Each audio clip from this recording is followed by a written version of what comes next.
Do you think she's nervous? Jacob asked, sipping the whiskey we'd snuck into the hotel suite. Nervous? I chuckled, staring at the tux hanging on the wall. No, Isabel doesn't get nervous. She gets what she wants. He raised a brow. You good man? I forced a smile. Never better. That was a lie. She'd been distant the past few weeks, too many late meetings, too many ignored calls. But I convinced myself it was wedding stress. I wanted to believe in her. In us, I'll check in with you tomorrow, Jacob said, giving me a quick pat on the back. Get some sleep. Yeah, thanks. As soon as the door closed behind him, I pulled out the handwritten vows from my jacket pocket. I read them once, twice, then folded them back up. My phone buzzed. It was Isabel's name, I answered. Hey, she didn't realize the call. Connected. I know, babe, she whispered, voice low. But he's safe, Money. Grayson can take me places Ethan never will. My stomach dropped. I can't just ditch the wedding now, she continued. It'll ruin everything. I couldn't move, couldn't breathe. My heart beat so hard it hurt. You don't love him? A man's voice, Grayson asked. He's sweet, loyal, but Grayson, you're real money. I need that? I ended. The call. The room spun. My knees buckled, and I sat on the edge of the bed, staring at nothing. 6 years. 6 years of loving her, trusting her, dreaming with her, gone in a breath. The silence was louder than any scream. She didn't love me. She never did. She wanted security. Not me. I stood, grabbed my jacket, and walked out of the suite. I didn't know where I was going, just away from that tux. Those vows that lie in the hallway, I saw her coming out of the bridal suite.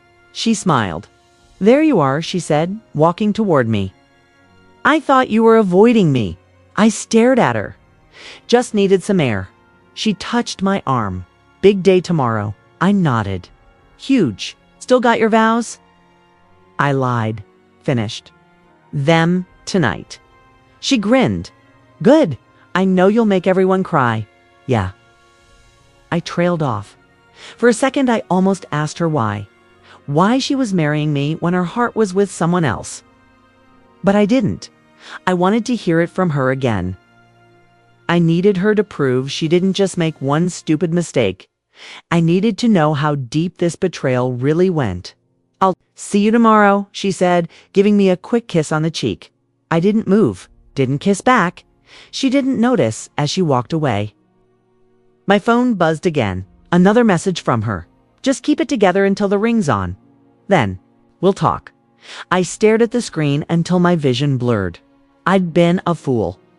But tomorrow, she'd find out just how quiet fools can break things. I walked back into the suite, tore the vows in half, and dropped them in the trash. The ring.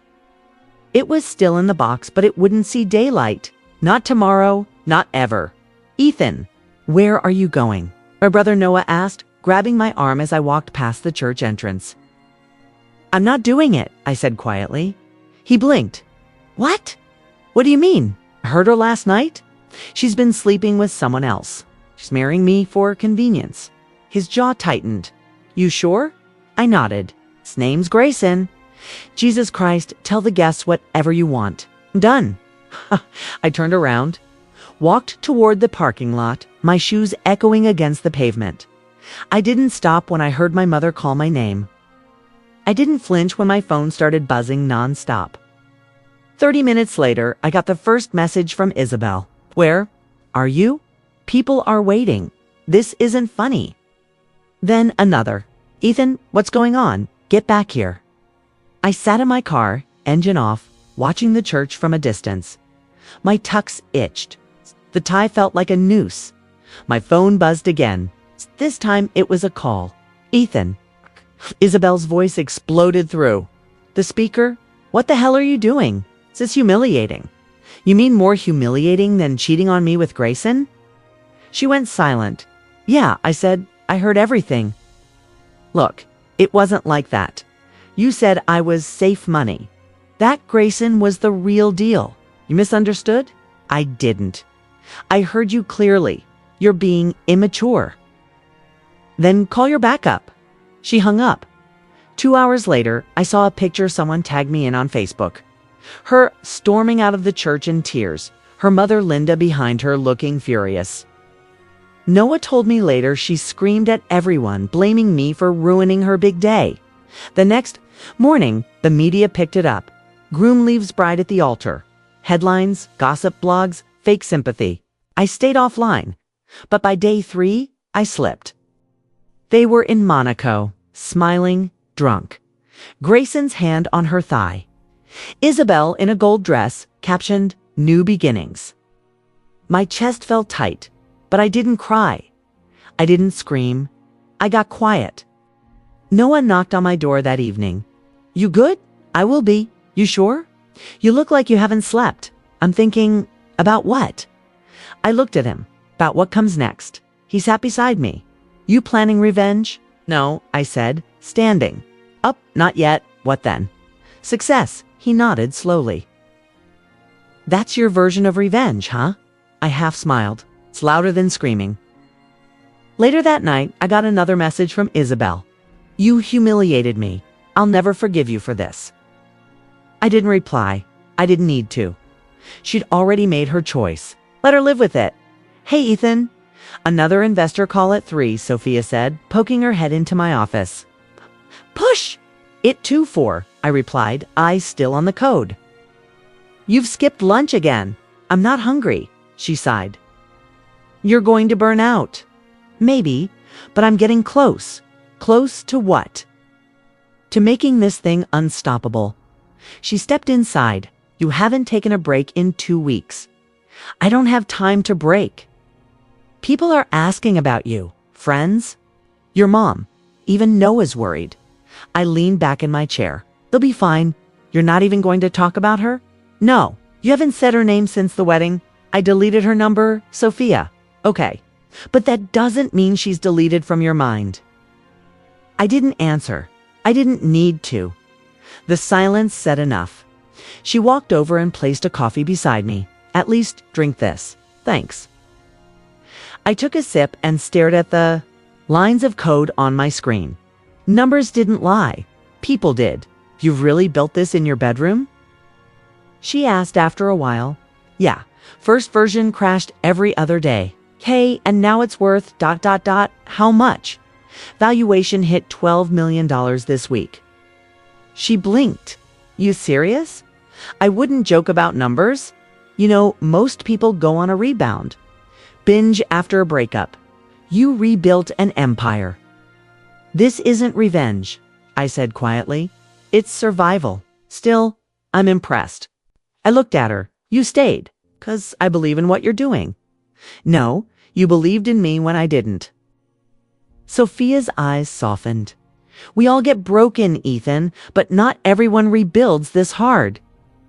"Maybe I needed to be broken," I muttered.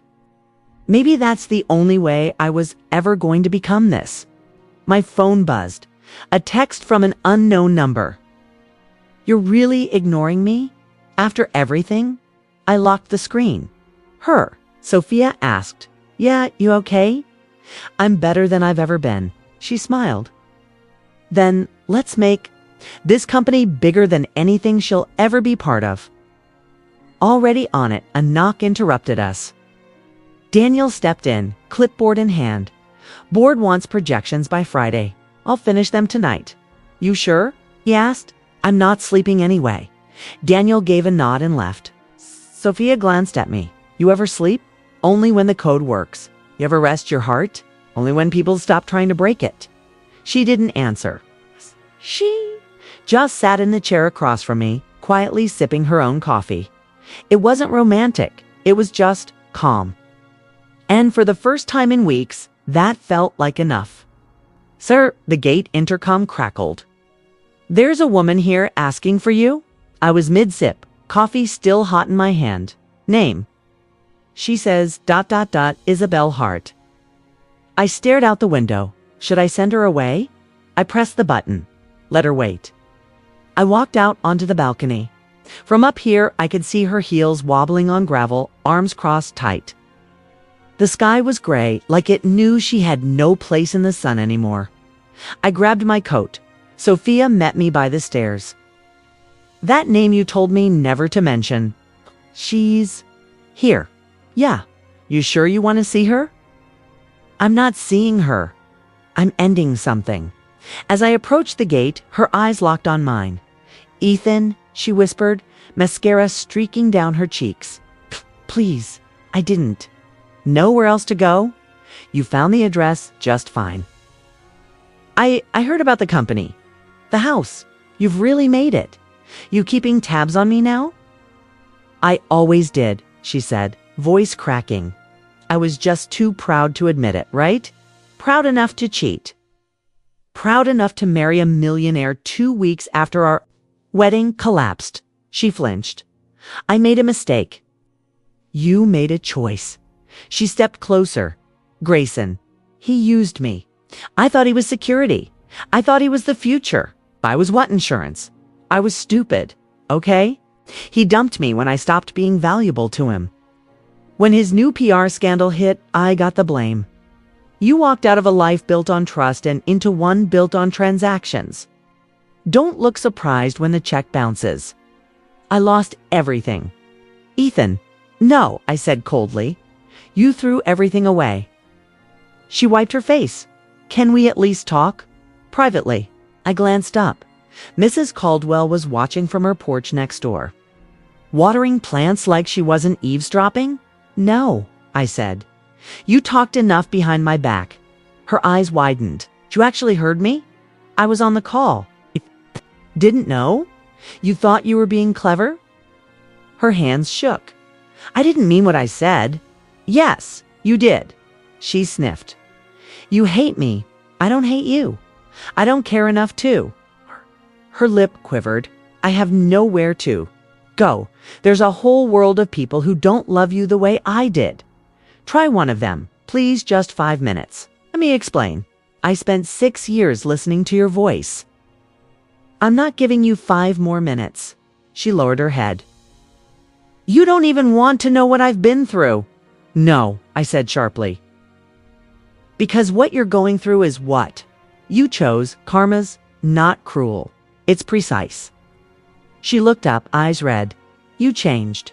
No, I finally became who I was meant to be. After you let me break. Her voice dropped. I was scared. So was I said. But I didn't lie, I didn't cheat. I didn't sell someone who loved me for status. She stepped back as if my words hit harder than a slap. Will you ever forgive me? I already did, I said quietly. That's why I'm not yelling. That's why I'm walking away. I turned. Ethan, please. I didn't look back. She kept talking, but I didn't hear a word. The gate closed behind me with a satisfying click. Sophia stood by the front door, arms folded. She'd gone. Yeah, she begged. Hard. Feel anything? Nothing. She handed me a folder, investor call in 15. Let's make it quick. Mrs. Caldwell waved from her porch. Rough day, she asked with a grin. Not at all, I said. Best morning I've had in years. Did you see this? Daniel handed me his tablet. Grayson's merger deal just got leaked. I skimmed the headline. Leaked from where? Someone inside, apparently? The board's in chaos. Perfect. Sophia leaned in. Does this help us? It does more than help, I said. Hands us the whole table. She smirked. Karma working overtime. I nodded. Let's make sure we look pretty while it crashes. That night, the gala was packed, investors, board members, snakes in suits pretending to be loyal. I adjusted my cufflinks. How's the press vibe? Solid, Sophia said, glancing around. You're the star tonight. Then let's put on a show. Mr. Harlow approached with a glass of bourbon. Ethan, I just spoke with the legal team. We're ready to move on the acquisition. Fast, I said. Before Grayson even finishes bleeding, he chuckled. Brutal. Just clean. We clinked glasses. I turned toward the ballroom and there she was, Isabel. Hair curled, lips red, smile forced. A junior PR tag hung from her lanyard like a chain. She froze when our eyes met. Sophia noticed. Want me to walk away? No, I said. Stay, she's staring. She's trying to remember what having real power looked like. Should I smile at her? Sophia teased. No, that would be mercy. Isabel began walking toward us. Sophia leaned closer. She's really going to try this, huh? She always does. Halfway across the room, Isabel was intercepted by a manager. He waved her off toward the media corner. She gave me one last look. I raised my glass and toasted the woman standing next to me. Sophia smiled. That was cold. That was closure. You okay? I thought I lost something back then, I said. Now I know I didn't lose. I got rid of dead weight. Sophia's gaze softened. She still wants a reaction. She won't get one. We moved through the crowd, shaking hands, making deals, taking names. From the corner of my eye, I saw Isabel watching. She wasn't the storm anymore. She was the debris, Ethan. I turned. She was by my car, heels sinking into the gravel, makeup smudged, eyes wild. Please, Isabel said, voice trembling. I just want to talk. I didn't stop walking. I'm not here to beg, she added quickly. I just... I miss the old you. I froze the old me. I asked. She nodded. The one who used to leave notes in my bag. The one who trusted, who believed in people. He died, I said. The night you chose your price, her face collapsed. That's not fair. No, I said. It's accurate. I didn't know what I was doing. You knew. You just thought I'd never find out. She stepped closer. You were always too good. Soft. I didn't deserve it, but I see that now. If you see it now that Grayson's gone, your job sucks, and nobody's holding doors for you. That's not true. It is. You're not here for me. You're here because you miss the life I would have given you. I miss you, Ethan. No, I said. You miss the version of me that hadn't been lied to. It's the one who hadn't. Been gutted in silence, she wiped her eyes. So this is it. You're just cold now? Not cold, I said. Clear, she sobbed. Say something kind, please, even if you don't mean it. I looked at her. You were the lesson I needed, I said quietly. The scar that warned me not to love with my eyes closed again. She broke hands over her face, knees wobbling, crying like the whole world fell. And maybe, for her, it did. Ethan, a voice behind me, said, Sophia. She'd seen everything. You okay? She asked. Fine. She doesn't look okay. She isn't my problem. Isabel looked up. You're with her now? Sophia crossed her arms. Does it matter? Isabel scoffed. I guess that's your type now, someone who just waits around quietly. Sophia smiled. I didn't wait. I built beside him. Said nothing. I couldn't. My chest was tight with so many unspoken things. She'll leave you too, Isabel muttered. She won't, I said. She doesn't see me as a stepping stone, Ethan. Sophia asked as Isabel walked off. You still want closure? I stared at Isabel shrinking into the distance. No, you sure? I don't want closure, I whispered. I want peace. Sophia studied my face. You don't look peaceful, 'cause part of me still wants to destroy her. And the other part wants to let her rot in regret. She nodded slowly. Then don't give her the satisfaction of knowing which one you chose. I looked at her. How do you always know what to say? I've been watching. You learn the hard way. Before I could answer, Natalie Quinn, one of the event hosts, walked over, eyes wide. Was that Isabel Hart crying in the lot? Yeah, I said. Wow. Didn't she? Yeah. She leaned in. Karma's delicious, huh? I didn't smile. No, it's bitter. Like ash. Natalie blinked. You okay? I will be. She left. Sophia looked at me. Still torn, still human. She placed her hand gently on my arm. Then let's leave before you do something you'll regret. I nodded, and this time I didn't look back. You don't know me, but we need to talk. The voice was calm but sharp. Veronica Hale slid into the booth across from me at the rooftop bar, oversized sunglasses hiding everything but the contempt in her tone. "Should I know you?" I asked. "I'm Grayson's wife." I blinked. "Ex-wife." She smiled, cold. "Current." He never filed the papers. Isabel had no idea. I sat back. "Why are you telling me this now?" "Because you deserve to know the kind of man she left you for." She dropped a brown folder on the table. "What's this? Proof? Affairs. Offshore accounts, blackmail, and one NDA that mentions your name." I opened it. My hands went. Still, he used Isabel to get close to Hartwell Tech's proprietary software. She leaked it probably without knowing. I looked up. "Why give this to me? I want him ruined. Completely." "You want revenge." "No," she said. "I want justice. He used me, lied to me, treated me like garbage while parading your ex around Monaco like a trophy. Now she's discarded too. You and what's left?" "I can bury him," I said quietly. "I'm counting on it." She stood, brushing invisible dust from her blazer. "You do this, Ethan, and she'll finally see who she destroyed herself for." I didn't say goodbye. I just called Daniel. "You sitting?" he asked. "I need every legal weapon we have. It's full breach on Grayson Blackwell. Use the documents I'll send, and Daniel. Yeah, can make it look clean, but make it hurt." I've been waiting for this call. Sophia found me in the office an hour later. "What happened?" "Veronica Hale happened. She's real." "Very." And she brought receipts. "Are you okay?" "No, but I will be when he's in court and Isabel's listed as involved." "Party, she'll lose her job. She already lost her soul." Sophia hesitated. "You're not doing this just to hurt her, are you?"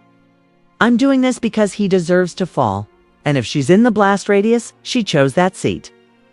She nodded. "Then I'll prep PR and legal for splashback." "Good." I opened the files again, letting the weight of every lie, every betrayal, anchor me. Veronica had written a note.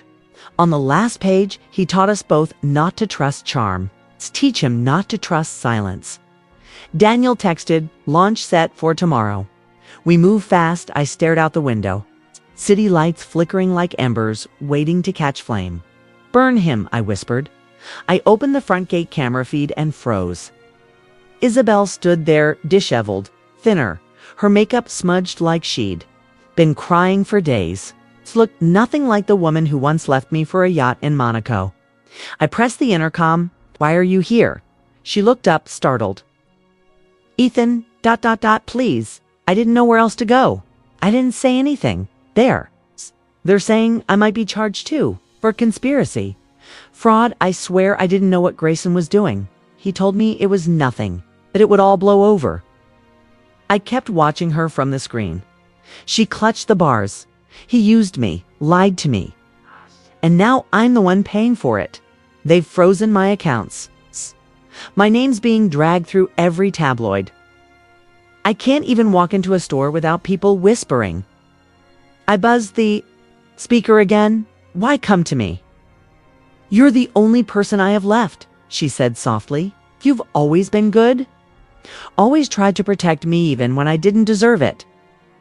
"That's true," I said. "And you threw it away." I was stupid. Her voice cracked. "I thought I was choosing stability. I thought Grayson could give me a future. I didn't realize I was just a pawn." I opened the gate just enough to step outside. She looked up, eyes wide with some small, pathetic hope. "I'm not here to gloat," I said. "I didn't think you would. I just want to understand." "Something," I said. "When he used you to get to my code, what did you tell him?" She blinked. "What?" "When he asked for my trade secrets? When he pushed you to snoop? To slip him files? To pretend it was nothing? What did you say?" She looked down. "I didn't say anything. I just did it. That's my answer." "Ethan, I trusted you with everything. You trusted someone who saw you as a tool. And now you want me to save you from the wreckage you helped build?" "I was scared," she whispered. "So was I said. "But I didn't sell out the one person who believed in me." Tears streamed down her face. Please. They're talking about prison, about dragging me into a lawsuit. I don't know what to do. I do, I said. She looked up, eyes searching. Nothing, I whispered. I do absolutely nothing. She stumbled back. You'd really let me drown? Kay? You pushed me underwater first. I didn't. Mean you meant to leave? I cut in. You meant to replace me. You meant to smile in his arms while I disappeared.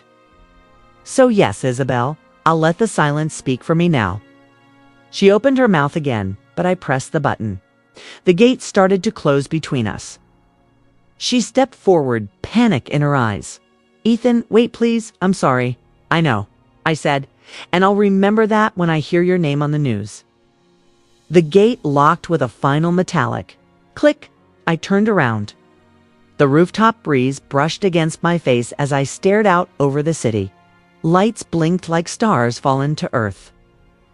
Sophia sat beside me, quiet, comfortable, not forcing words where silence worked. This place still feels unreal, she finally said, her voice soft. I sipped my tea. Sometimes I wake up expecting to see peeling paint and a cracked laptop on my desk. She laughed. And instead, you have a view like this. And peace. She tilted her head. Do you really? I looked at her, more than I've had in years. A pause. She tapped her nails gently on her cup. Do you ever think about love again? I turned toward her, eyes narrowing. It's not love I'm afraid of. No, it's trusting the wrong heart. It's giving mine to someone who sees it as currency. Sophia nodded slowly. Fair? I leaned back, arms stretched along the bench. I used to think love was fireworks, loud, dramatic, like a movie scene. And now I think it's this. I gestured to the quiet rooftop. Stillness, safety, not needing to prove anything. She looked down at her hands. You don't have to rush into anything. But ... maybe you could trust someone. To earn it back? Maybe, I said. But I've rebuilt everything from dust. I can't risk giving myself to another storm. Her voice was barely above a whisper. What if I'm not a storm? I turned to her. She met my gaze. What if I'm the quiet after it? The one who stays behind to help clean up? I didn't answer right away. She smiled gently. Let me show you my heart, Ethan. Slowly, no pressure, no expectations. I exhaled. You've already shown me more than anyone else ever has. She laughed again, softer this time. Well, I did put up with your 3 a.m. coffee-fueled rants during launch week. I grinned. That was love in disguise. Exactly. We sat there watching a plane blink across the sky. Can I ask something? I said, always. Why did you stay? She shrugged. Because I saw the real you before the world did. And I liked him. I looked at her even when I was cold. Obsessed. Half broken. Especially then. A breeze rolled through. I closed my eyes, you're healing, she said quietly. You may not notice, but you are. I do. Notice, I said. And you're part of why. She nudged my arm. Don't get sentimental on me now. I laughed. Too late. The wind carried the scent of jasmine from the garden below. She stood, walk with me. I stood with her, anywhere. We didn't say much after that. We didn't need to. Peace isn't loud. It's real. I stepped onto my balcony with a coffee in hand, the morning air crisp against my skin. Then I saw her standing at the gate again. Isabel. She looked ... different. Not just tired, smaller, thinner. The sparkle in her eyes had been replaced with something quieter. She was holding a folder, probably a resume. I didn't move. I just watched. She spoke to the guard. I couldn't hear her, but her voice seemed softer, less sure. Her shoulders were drawn up like she expected to be yelled at. The guard shook. His head, still, she didn't leave. I sipped my coffee. Is that her? Sophia stepped up beside me. Yeah, what does she want now? A job, maybe? Sophia narrowed her eyes. She thinks she can just walk in here. She's not walking anywhere. Security's already turning her away. Below, the guard motioned toward the sidewalk. Isabel tried to hand him the folder. He didn't take it. Sophia crossed her arms. You gonna say anything? No. You sure? Eck. I looked down at Isabel again. She was staring through the gate like she expected me to show up, like I was some finish line she never crossed. She used to walk past this building like she owned it, I said quietly. Sophia's voice was calm, but now she's on the other side, exactly where she left me. Isabel said something again to the guard. He spoke into his radio and shook his head. She looked up toward me. Our eyes met. I didn't wave. I didn't nod. I just stood there. She held up the folder as if this time I'd change my mind. I didn't. I don't hate her anymore, I said. Sophia turned. Really? I nodded. I just don't care. Silence settled for a beat. I think that's worse, she said. It is? For her. Down below, Isabel's arm dropped. She looked at the folder, then at the ground. She stepped back. One slow step, then another. She's leaving, Sophia said. She already left a long time ago. The gate buzzed shut behind her as she turned and walked down the street. No screaming, no tears. Just a worn-out silence trailing behind her heels. I sipped the rest of my coffee. Sophia leaned into me. You finally feel it? I nodded. Peace. No more war in your chest. No more noise, I said. No more needing to prove anything. No more chasing the past. Sophia smiled. You won. Not in business, not even in revenge. In what then? In letting go. She rested her head on my shoulder. She's gonna remember this moment. I won't. Sophia laughed under her breath. Cold. No, I said, just done. Below us, the sidewalk was empty again. The gate still hummed faintly. The folder was left on the ground. I didn't send anyone to pick it up. That chapter was already closed.